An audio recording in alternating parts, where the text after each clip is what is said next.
Segundo domingo da Paixão, domingo de Ramos. Duplas de primeira classe. Paramentos vermelhos e roxos. A liturgia de hoje exprime por meio de duas cerimônias, uma impregnada de alegria e outra de tristeza. O duplo aspecto que podemos considerar a cruz em primeiro lugar, a bênção e procissão dos ramos, aqui tudo respira a alegria radiosa e deslumbrada que nos permite reviver, a 19 séculos de distância, a cena grandiosa da entrada triunfal do Salvador em Jerusalém. Depois vem a missa, cujos cânticos e leituras se reportam exclusivamente ao doloroso acontecimento da paixão. Em Jerusalém, no século IV, lia-se nesse domingo e no lugar do acontecimento a perícopa do Evangelho, que refere à entrada apoteótica do Salvador na Cidade Santa, aclamado pelas turbas, rei de Israel. Depois, o bispo, montado no jumento, ia do Monte das Oliveiras à Igreja da Ressurreição, acompanhado do povo com palmas na mão, ao centro de hinos e antífonas. A Igreja de Roma adotou esse costume aí pelo século IX e ajuntou-lhe a bênção dos ramos. Na procissão dos ramos, o povo cristão, na plenitude da sua fé, repete o gesto dos judeus, dando-lhe todo o seu significado. Como o povo de Jerusalém, aclama o Cristo como triunfador. Hosana ao Filho de Davi. Bendito o que vem em nome do Senhor. Mas conhecedores pela fé da sequência e significado dos acontecimentos, sabemos o que é e o que representa esse triunfo. Jesus é o Messias, o Filho de Davi, o Filho de Deus.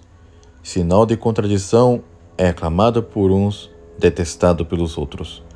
Enviado ao mundo para nos arrancar o pecado e ao poder de Satanás, sujeita-se à paixão, castigo dos nossos pecados, mas sai triunfante do sepulcro, vencedor da morte. Restitui-nos a paz de Deus e introduz-nos consigo o reino do Pai Celeste. Depois da bênção dos ramos, que se efetuava em Santa Maria Maior, a procissão dirigia-se à igreja estacional em São João de Latrão. Era nesta basílica em que celebrava a missa dominada pelo ensinamento da paixão do Salvador. O triunfo do Salvador deve ser precedido da sua humilhação até a morte e morte de cruz. Isto encerra para nós um ensinamento que deve orientar toda a nossa conduta. Temos de nos humilhar, imitando a Jesus na sua paixão, se queremos partilhar da sua ressurreição. Explicação da paixão. Depois de celebrar a ceia com seus discípulos, Jesus saiu com eles da cidade pela porta do lado da piscina de Siloé. Subiu o vale do Cedrão e, ao lado do bairro de Ofel, encaminhou-se para Getsêmani, no sopé do Monte das Oliveiras. Os 3 apóstolos que foram testemunhas de sua transfiguração assistem agora à sua agonia, por 3 vezes renovada. Judas, que vendera o mestre, saiu da cidade à frente da corte e dos guardas do templo, enviados pelo Sinédrio para prender Jesus. Prendem o Senhor e voltam a Jerusalém pela vereda do Nordeste, dirigindo-se para a casa do sumo sacerdote. O Sinédrio compunha-se de 70 membros presididos pelos príncipes sacerdotes e superiormente pelo sumo sacerdote, que era naquele ano Caifás, genro de Anás, o qual obtivera sucessivamente para os filhos e para o genro do Supremo Pontificado. Infiéis à sua missão, os representantes oficiais da religião de Israel esperavam um Messias guerreiro que os livrasse do jugo dos romanos. Jesus foi primeiro conduzido à presença de Anás, que, não sendo sumo sacerdote, era incompetente para julgar o Senhor. O processo começava irregular logo no princípio. Noutra parte do mesmo edifício, esperava Caifás, de pernas cruzadas, segundo o uso, num estrado um pouco elevado, tendo à roda a classe sacerdotal sentada em coxins dispostos para o efeito. O Senhor foi conduzido à sua presença e o julgamento prosseguiu ilegalmente, pois devia ser de dia, e eram cerca das 2 horas da madrugada. O depoimento feito pelas testemunhas era insuficiente e contraditório. Então Caifás, encolorizado, exconjura solenemente o Senhor, infringindo a lei mosaica, que neste caso anula a confissão do acusado, a que lhe diga se é realmente o Filho de Deus. Jesus, que esperava aquele momento para falar, declara oficialmente a sua divindade, na presença da autoridade religiosa reunida em grande conselho. O sumo sacerdote então rasga as vestes, e o sinédrio declara-o réu de blasfêmia e merecedor da morte. O Senhor aceita a sentença, pois é precisamente com o Filho de Deus que há de oferecer ao Pai, pelos homens, um sacrifício de valor infinito. Entregam-no então, durante o resto da noite, à zombaria dos criados que o cobriram de injúrias, cuspindo-lhe no rosto. Pedro, que João introduzira no pátio do palácio do sumo sacerdote, negou por 3 vezes o mestre. Depois do galo cantar a segunda vez, saiu para fora e chorou amargamente. Chorou alto, como diz o texto grego. De manhã, o sinédrio tornou a reunir-se para dar a sentença proferida ilegalmente durante a noite. Aparência de legalidade. O Senhor compareceu e foi novamente condenado. Judas compreendeu então a enormidade do seu crime. Ruído pelo remorso, vai ter com o sinédrio ainda reunido e confessa que pecou entregando o sangue do justo. Desesperado e perseguido pelo fantasma da sua própria desgraça, arremessa-se ao chão dentro do templo o dinheiro que recebera. Vai à piscina de Siloé e mete-se pela garganta de Inom até chegar a um lugar chamado Geena, e enforca-se, partindo o laço, desfazendo-se nas pontas do rochedo. Só a autoridade romana, de que dependia então a Palestina, tinha os direitos de vida e de morte. Era, pois, necessário remeter o processo ao procurador romano. Conduziram, portanto, o Salvador ao petróleo de Pilatos, que ficava na Torre Antônia. Os judeus não entraram porque tinham por defeso entrar na casa do pagão na véspera da Páscoa. Ia instaurar-se o processo civil, mas era necessário um crime de caráter político. Os judeus saberão inventá-lo. O Messias, para os judeus, devia ser, como já vimos, um monarca terrestre, um rei glorioso e conquistador. Ora, Jesus dizia-se o Messias. Dá-na mais fácil, portanto, que citá-lo perante Pilatos como amotinador do povo, concorrente de César no direito ao mandato supremo. No decorrer desse processo, Jesus conservou a mesma atitude da noite anterior, o mesmo silêncio perante as acusações, a mesma afirmação peremptória da sua realeza e, finalmente, o mesmo tratamento desumano por parte dos soldados de César. Jesus, que tudo via e conduzia, e só queria ser condenado como Filho de Deus e Rei das almas, colocou a questão nitidamente no terreno religioso. O meu reino não é deste mundo. Pilatos reconheceu que Jesus estava inteiramente inocente, mas os judeus não se deixaram vencer e recorreram às ameaças. Pilatos, demasiado fraco para usar da autoridade perante o povo amotinado, que, sem dúvida, se vingaria dele acusando-o a César, procurou à força de expedientes contentar o povo e não ofender os protestos de uns restos de consciência pagã e supersticiosa, que o receio vago de um possível castigo dos deuses tinha despertado. Sabendo Pilatos que Jesus era galileu, enviou a Herodes, tetrarca da Galileia, filho daquele Herodes que ordenou o massacre dos inocentes, quando os magos lhe anunciaram o nascimento do rei dos judeus. Humilhado com o silêncio do Salvador, quis humilhar também os judeus, vestindo Jesus com o manto branco dos candidatos à realeza e remetendo novamente a Pilatos.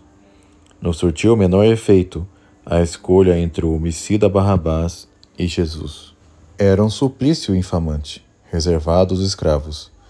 O paciente, despojado dos vestidos e atado pelas mãos à argola de um cepo, recebia os golpes que o executor lhe ia aplicando compassadamente no dorso curvo. Com os látegos de um chicote terminado em pontas de osso, o flagelo, adaptando-se à forma do corpo, rasgava-lhe as espáduas e o peito em sulcos profundos, onde jorrava sangue e se descolavam os pedaços de carne.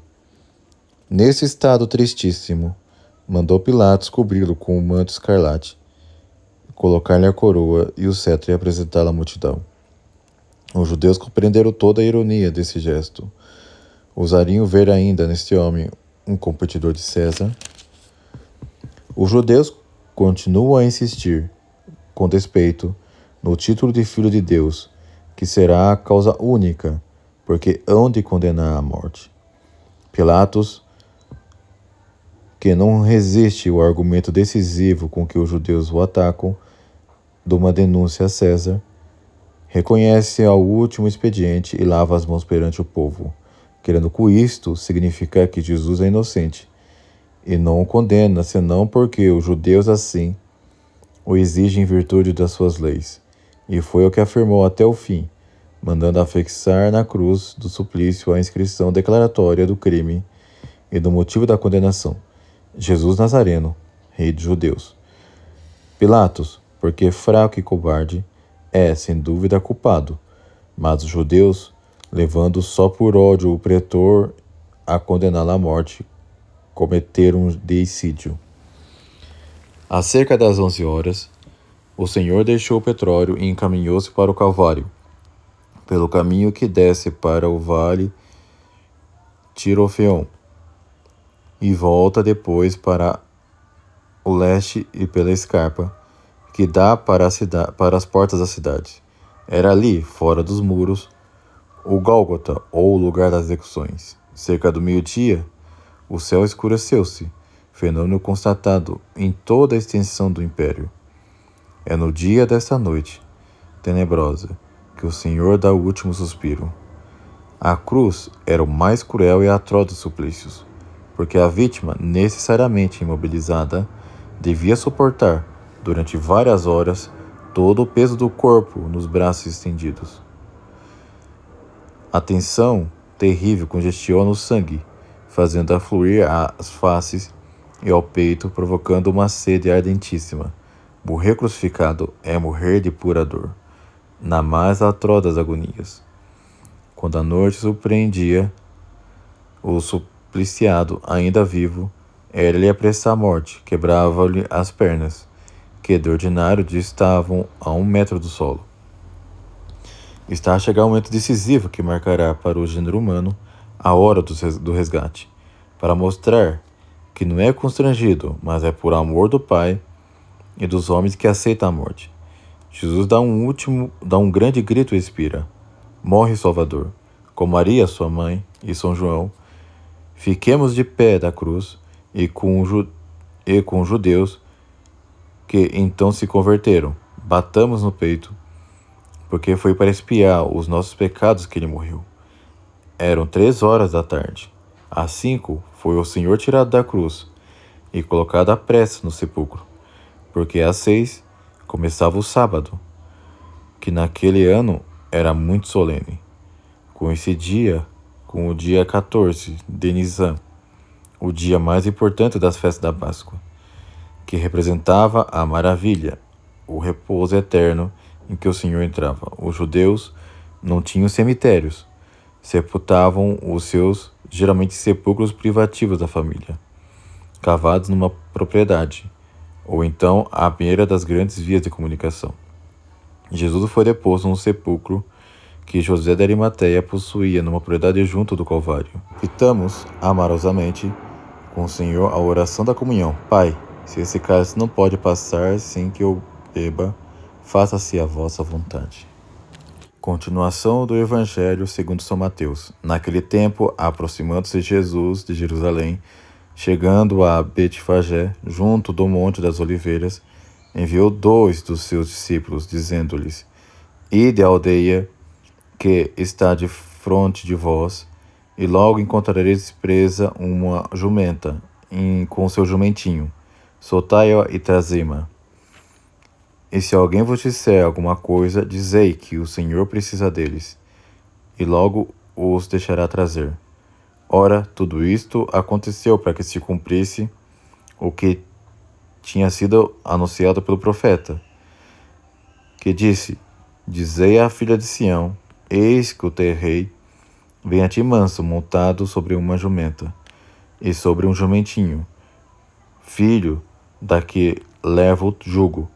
E indo os discípulos fizeram como Jesus lhe ordenara, e trouxeram a jumenta e o jumentinho, puseram sobre ele os vestidos, e fizeram-no montar em cima. E o povo, em grande multidão, estendia no caminho seus vestidos, e outros cortavam ramos de árvores, e juncavam com eles o caminho.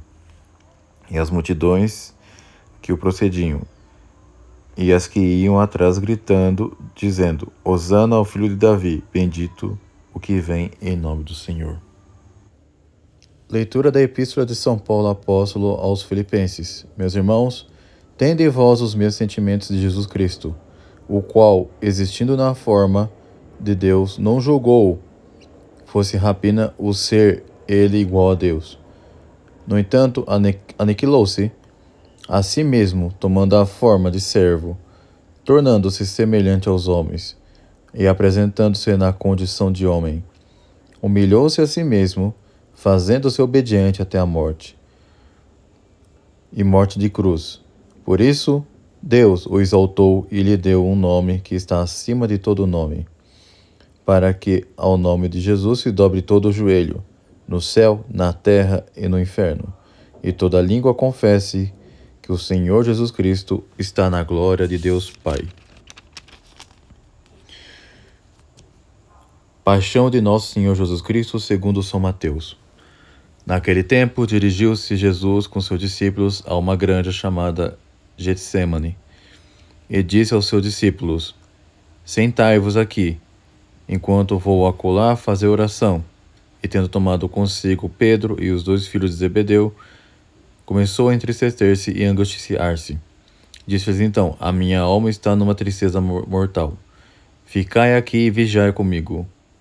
E adiantando-se um pouco, prostrou-se com o rosto por terra, orando e dizendo: Pai, se é possível, afaste-se de mim este cálice. Todavia, não como eu quero, mas sim como tu queres. Depois foi ter com os discípulos e encontrou-os a dormir. Disse a Pedro: Então não pudeste vigiar 1 hora comigo? Vigiai e orai, para não cairdes em tentação. O espírito há pronto, mas a carne é fraca. E retirou-se pela 2ª vez e orou, dizendo: Pai, se esse cálice não pode passar sem que eu beba, faça-se a tua vontade. E foi novamente e encontrou-os a dormir, porque os seus olhos estavam carregados. E deixando-os, foi e de novo orou pela 3ª vez, dizendo as mesmas palavras. Então foi ter com os discípulos e disse-lhes: Dormi agora e descansai. Eis que está chegada a hora em que o Filho do Homem será entregue nas mãos dos pecadores. Levantai-vos, vamos. Eis que se aproxima o que me vai entregar. Estando ainda a falar, chega Judas, um dos 12, e com ele grande multidão com espadas e varapaus, enviada pelos príncipes e sacerdotes, e pelos anciãos do povo. E o que o entregou tinha-lhes dado esse sinal: Aquele a quem der um ósculo é esse, prendei-o. E aproximando-se logo de Jesus, disse: Deus te salve, mestre. E deu-lhe um ósculo. E disse-lhe Jesus: Amigo, aqui vieste. Os outros avançaram logo e lançaram as mãos de Jesus e prenderam-no. Um dos que estavam com Jesus, estendendo a mão, desembainhou a espada e, ferindo um servo do sacerdote, cortou-lhe uma orelha.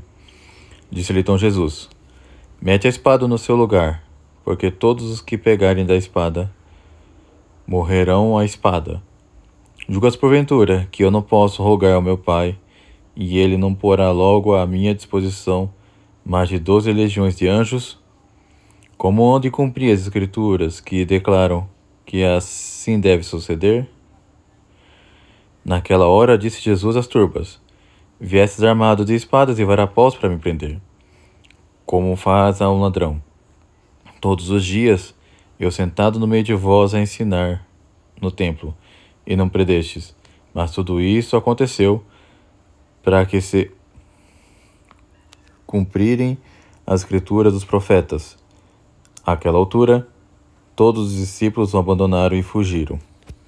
Os que prenderam a Jesus levaram-no à casa de Caifás, príncipe dos sacerdotes, onde se tinham reunidos os escribas e anciãos. Pedro foi seguindo de longe, até o átrio do príncipe dos sacerdotes.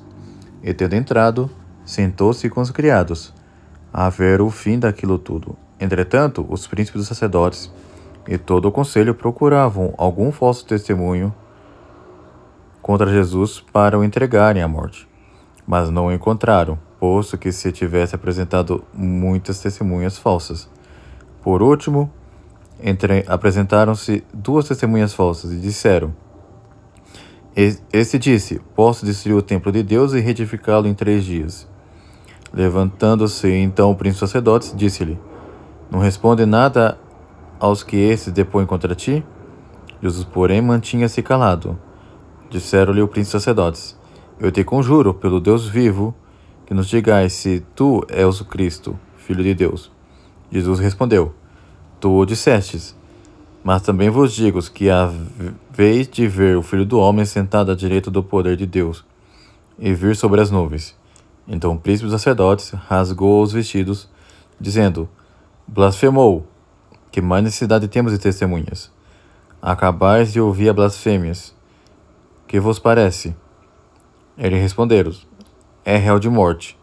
Então cuspiram-lhe no rosto e feriram-no às punhadas. Outros deram-lhe bofetadas no rosto, dizendo: Adivinha, Cristo, quem é que te feriu? Entretanto, Pedro estava sentado fora do átrio. E aproximou-se dele uma criada e disse: Tu também estava com Jesus, o Galileu? Mas ele negou diante de todos, dizendo: Não sei o que dizes. E saindo fora da porta, viu outra criada, e disse para os que ali se encontravam: Este homem estava com Jesus Nazareno. E ele pela segunda vez negou, com juramento, dizendo: Não conheço este homem. Daí a pouco aproximaram-se de Pedro os que ali estavam, e disseram: Tu certamente também és dos tais, porque até a tua linguagem te dá a conhecer. Então começou a fazer imprecações e a jurar que não conhecia tal homem. Imediatamente cantou o galo. Pedro lembrou-se da palavra que lhe tinha dito Jesus: Antes de o galo cantar, 3 vezes me negarás. E tendo saído para fora, chorou amargamente. Logo de manhã, todos os príncipes dos sacerdotes e os anciãos do povo se reuniram em conselho contra Jesus, para entregarem à morte, e levaram-no preso e entregaram-no ao governador Pôncio Pilatos. Então Judas, que o tinha entregado, vendo que Jesus fora condenado, tocado de arrependimento, tornou a levar as 30 moedas de prata aos príncipes dos sacerdotes e aos anciãos, dizendo: Pequei, entregando o sangue inocente. Responderam eles: Que temos nós com isso? Vistes? E atirando com as moedas de prata para o templo, retirou-se e foi se enforcar.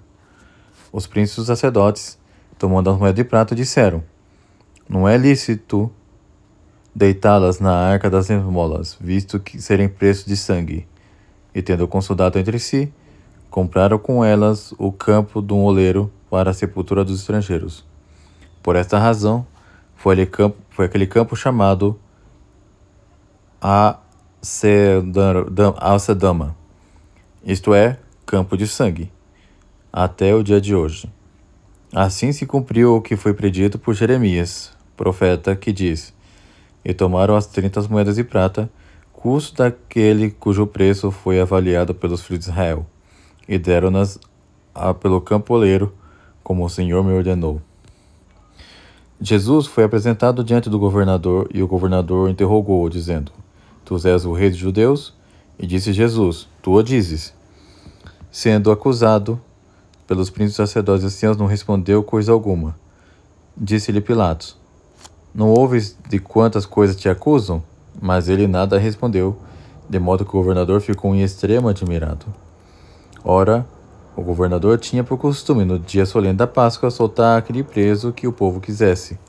Naquela ocasião, tinha um preso afamado, chamado Barrabás. Estando, pois, eles reunidos, disse-lhes Pilatos: Quais quereis que eu vos solte, Barrabás ou Jesus, que se chama o Cristo? Pois sabia que tinham entregado por inveja. Estando ele sentado no seu tribunal, uma mulher mandou-lhe dizer: Não temedes com esse justo, pois fui hoje muito atormentada em sonhos por causa dele. Entretanto, os príncipes sacerdotes e os anciãos persuadiram o povo que pedisse Barrabás e fosse morrer Jesus. E o governador, tomando a palavra, disse-lhes: Qual dos dois quereis que eu vos solte? E eles responderam: Barrabás. Disse-lhes Pilatos: E que hei de fazer de Jesus, que se chama o Cristo? Disseram todos: Seja crucificado. Disse-lhes o governador: Mas que mal fez ele? E eles gritavam com mais força, dizendo: Seja crucificado. Pilatos, vendo que nada conseguia e que o tumulto era cada vez maior, tomando água, lavou as mãos diante do povo, dizendo: Eu sou inocente do sangue desse justo. Vós lá vereis. Responde o povo todo: O sangue dele caia sobre nós e sobre nossos filhos. Soltou-lhes então Barrabás, depois de mandar flagelar Jesus, entregou-o para ser crucificado. Então os soldados do governador, conduzindo Jesus ao pretório, juntaram à volta dele toda a corte, e despindo-o, cobrindo-o com um manto carmesim, e, tecendo uma coroa de espinhos, puseram-lhe na cabeça. Na mão direita uma cana. Dobrando o joelho diante dele, escarneciam dele, dizendo: Deus te salve, rei dos judeus. E cuspindo-lhe, pegavam na cana e batiam-lhe na cabeça. E depois de escarnecerem, tiraram-lhe o manto e vestiram-no com seus vestidos e levaram-no para o crucificarem. Ao sair, encontraram um homem de Cirene, chamado Simão, e obrigaram a levar a cruz de Jesus. E chegaram ao lugar chamado Gólgota, isto é, lugar de caveira, e deram-lhe beber vinho misturado com fel. Tendo-o provado, não quis beber. E depois de o crucificarem, repartiram os seus vestidos, deitando-os à sorte, cumprindo-se deste modo o que tinha sido anunciado pelo profeta, que disse: Repartiram entre si os meus vestidos, e sobre a minha túnica lançaram sortes. E sentados, guardavam-no, e puseram por cima da cabeça uma inscrição a indicar a causa de morte: Este é Jesus, rei dos judeus. Ao mesmo tempo, foram crucificados com ele 2 ladrões, um à direita e o outro à esquerda. E os que iam passando blasfemavam dele, movendo a cabeça, dizendo: Olá, tu que destrói o templo de Deus e reedifica em 3 dias, salva a ti mesmo. Se é filho de Deus, desce da cruz. Do mesmo modo, insultavam os príncipes sacerdotes com os escribas e os anciãos. Então salvou outros e a si mesmo não pode salvar. Se é rei de Israel, desce agora da cruz e acreditaremos nele. Confiou em Deus, que Deus o livre agora, se é que o ama, pois ele disse: Eu sou o filho de Deus. Do mesmo modo, o insultavam os ladrões que tinham sido crucificados com ele. Desde a hora sexta até a 9, houve trevas, e sobre toda a terra, e por volta da hora 9, exclamou Jesus, em alta voz, dizendo: Eli, Eli, lama sabachthani, que quer dizer: Deus meu, por que me abandonastes? Alguns dos que ali estavam ouviram isso e diziam: Está a chamar por Elias. E logo, correndo um deles, pegou numa esponja e ensopou em vinagre, e pôs na ponta de uma cana, dava-lhe a beber. Porém, outros diziam: Deixa ver se vem o Elias livrá-lo. E Jesus, soltando de novo um alto brado, rendeu o espírito. Naquele instante, o véu do templo rasgou-se em 2 partes, de alto a baixo. A terra tremeu e fendeu-lhe as pedras, abriram-se as sepulturas, e muitos corpos de santos que tinham adormecido no Senhor ressuscitaram. E saindo das sepulturas, Depois da ressurreição de Jesus, foram à cidade santa e apareceram a muitos. O centurião e os que estavam com eles de guarda a Jesus, ao ver o terremoto e as coisas que aconteciam, tiveram grande medo e diziam: na verdade, este homem era filho de Deus. Achavam-se também ali, vindas de longe, muitas mulheres que tinham seguido a Jesus desde Galileia, subministrando-lhe o necessário. Entre elas estava Maria Madalena, Maria, mãe de Tiago, a mãe de José e a mãe dos filhos de Zebedeu. Ao fim da tarde, chegou um homem rico de Arimateia, chamado José, que também era discípulo de Jesus. Foi ter com Pilatos e pediu-lhe o corpo de Jesus. Pilatos mandou que lhe fosse entregue o corpo. E José, tomando o corpo, envolveu-o num lençol branco e depositou-o no seu sepulcro novo, que tinha aberto numa rocha, e rolou uma grande pedra a tapar a entrada do sepulcro, e retirou-se.